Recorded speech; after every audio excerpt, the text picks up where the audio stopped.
ರಾಜ್ಯದಲ್ಲಿ ಮುಂದುವರೆದಿದೆ Bidadi township fight. ರೈತರ ಪರ ಇದೀಗ ತೊಡೆ ತಟ್ಟಿ ನಿಲ್ಲೋದಕ್ಕೆ ಸಜ್ಜಾಗಿದ್ದಾರೆ ಕೇಸರಿ ಪಡೆಗಳು.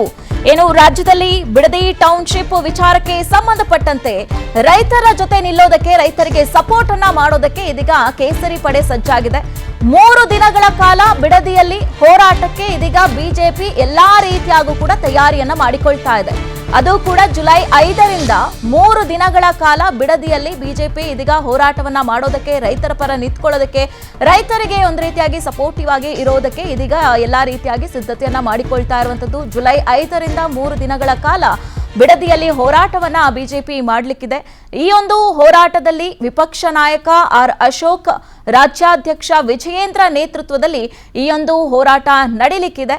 ಬಿಡದಿ ಟೌನ್ಶಿಪ್ ವಿಚಾರವನ್ನ ಇದೀಗ ಗಂಭೀರವಾಗಿ ತೆಗೆದುಕೊಳ್ಳೋದಕ್ಕೆ ಕಮಲ ಪಡೆಗಳು ಇದೀಗ ಮುಂದಾಗಿರುವಂತದನ್ನ ನಾವು ಗಮನಿಸ್ತಾ ಇದ್ದೀವಿ. ಅಷ್ಟೇ ಅಲ್ಲದೆ ಬಿಡದಿ ಟೌನ್ಶಿಪ್ ಅನ್ನ ವಿರೋಧಿಸಿ ರೈತರ ಪರ ಇದೀಗ ಹೋರಾಟಕ್ಕೆ ಬಿಜೆಪಿ ಎಲ್ಲಾ ರೀತಿಯಾಗೂ ಕೂಡ ಸಿದ್ಧತೆಯನ್ನ ಮಾಡಿಕೊಳ್ತಾ ಇದೆ. ಇದೇ ಕಾರಣದಿಂದಾಗಿ 3 ದಿನಗಳ ಕಾಲ, ಅಂದ್ರೆ ಜುಲೈ 5ರಿಂದ 5, 6, 7 3 ದಿನಗಳ ಕಾಲ ಬಿಡದಿಯಲ್ಲಿ ಹೋರಾಟವನ್ನ ನಡೆಸೋದಕ್ಕೆ ಇದೀಗ ಸಕಲ ಸಿದ್ಧತೆಯನ್ನ ಬಿಜೆಪಿ ಮಾಡಿಕೊಳ್ತಾ ಇರುವಂತದ್ದು. ಜುಲೈ 5ರಿಂದ ಈ ಹೋರಾಟ ಆರಂಭ ಆಗುತ್ತೆ.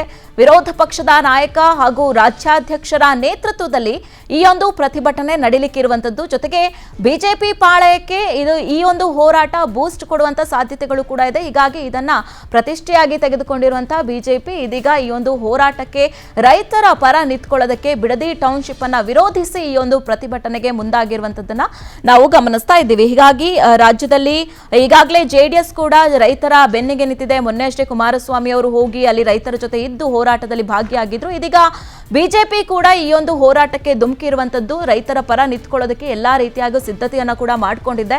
ಹೀಗಾಗಿ ಜುಲೈ 5ರಿಂದ ಬಿಡದಿಯಲ್ಲಿ ರೈತರ ಪರ ಹೋರಾಟವನ್ನ ಮಾಡೋದಕ್ಕೆ, ಏನು ಈ ಬಿಡದಿ ಟೌನ್ಶಿಪ್ಗೆ ರಾಜ್ಯ ಸರ್ಕಾರ ಇದೀಗ ಮುಂದಾಗ್ತಾ ಇದೆ, ಈ ಒಂದು ಬಿಡದಿ ಟೌನ್ಶಿಪ್ ಅನ್ನ ವಿರೋಧಿಸಿ ಇದೀಗ ಬಿಜೆಪಿ ಕೂಡ ರೈತರ ಸಪೋರ್ಟ್ ಆಗಿ ನಿಲ್ಲೋದಕ್ಕೆ ಇದೀಗ ಬಿಡದಿಯಲ್ಲೇ ಪ್ರತಿಭಟನೆಗೆ, ಹೋರಾಟಕ್ಕೆ ಇದೀಗ ಸಿದ್ಧತೆಯನ್ನ ಮಾಡಿಕೊಳ್ತಾ ಇದೆ.